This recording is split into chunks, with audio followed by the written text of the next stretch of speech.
Saya kira sangat sering ya, sebagai satu proses panjang kita hidup menjadi seseorang yang ingin peduli, mengajak orang lain untuk memiliki kesadaran yang sama, kepekaan yang sama. Tentu ini berjalan dengan tidak mudah. Nah, kegagalan yang saya alami tentu banyak sekali. Dari mulai kita bikin ruang baca di tengah-tengah masyarakat, kemudian kurang ada sambutan. Kemudian kita pernah juga bikin komunitas, lingkungan hidup, lalu kemudian ada yang tidak tertarik karena banyak sosialnya, berkorbannya.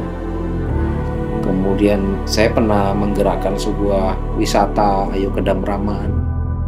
Tapi kemudian terjadi proses kegagalan pemberdayaan.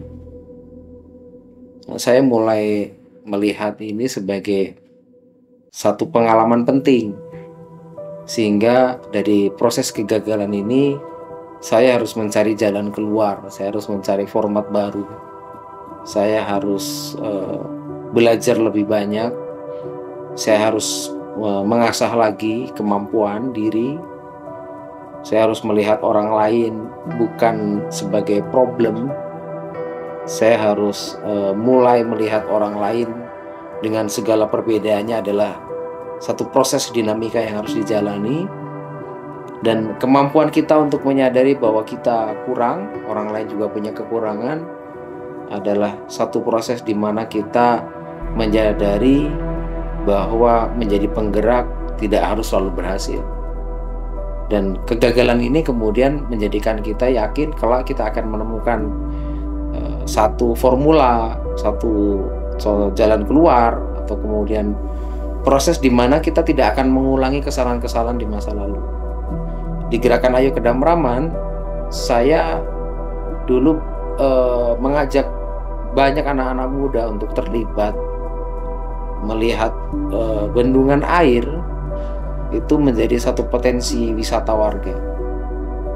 Dan proses itu kemudian kami jalani bersama-sama, tapi kurangnya saya menyadari bahwa yang terpenting dari proses pemberdayaan ekonomi, pemberdayaan pariwisata adalah kita harus meningkatkan skill, kita harus meningkatkan kesadaran SDM, kita harus melakoni diri, belajar bersama-sama mereka, menemani mereka, tidak membangun hierarki, tidak membangun jarak pada mereka.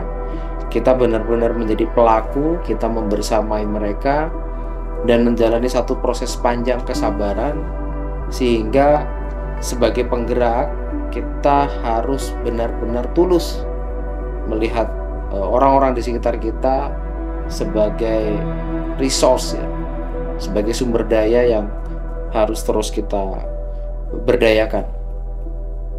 Dan kegagalan di Damraman itu terjadi karena kita kurang adanya komitmen bersama untuk terus belajar. Yang menjadi keliru besar adalah kita berorientasi pada materi, yaitu karena ingin mendapatkan uang. Padahal dengan cara kita sabar melakukan proses pendampingan, gerakan untuk terus belajar, itulah yang sebenarnya membuat gerakan pemberdayaan kita sebagai penggerak akan awet.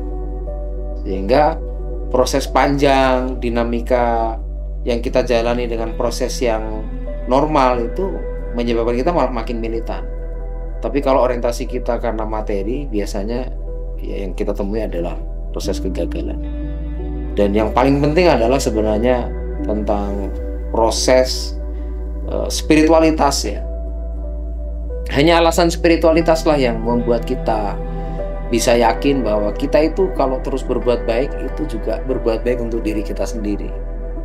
Jadi kita berbuat baik itu bukan karena orang lain, bukan untuk orang lain, bukan untuk tujuan karena kita ingin memberikan yang terbaik hanya untuk orang lain. Pada dasarnya setiap kita berbuat baik, ya kita berbuat baik untuk kita sendiri, membangun reputasi, cara pandang orang terhadap apa yang kita jalani dalam kehidupan ini.